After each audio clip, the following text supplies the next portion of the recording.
নমস্কাৰ। মৌচুমী ফুকনৰ কথাৰ ঋষিতা দত্তৰ আবৃত্তিৰে কবিতাটিৰ শিৰোনামা বিষ। নিস্তব্ধতাবোৰ কেতিয়া বাৰু আপোন হয়, ঠিক তেতিয়াই নহয় জানো যেতিয়া আপোনবোৰো চিনাকি হৈ ৰয়। ভাষাবোৰ কেতিয়া মুঠিতে হেৰায়, ঠিক তেতিয়াই নহয় জানো যেতিয়া শব্দবোৰে মৰ্যাদা নাপায়। আৰু ভালপোৱাবোৰ বাৰু কেতিয়া শেষ হৈ যায়, ঠিক তেতিয়াই নে যেতিয়া অনুভৱৰ ভঁৰাল উদং হৈ পৰে।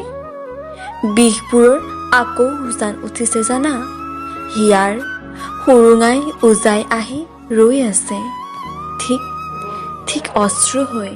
ধন্যবাদ।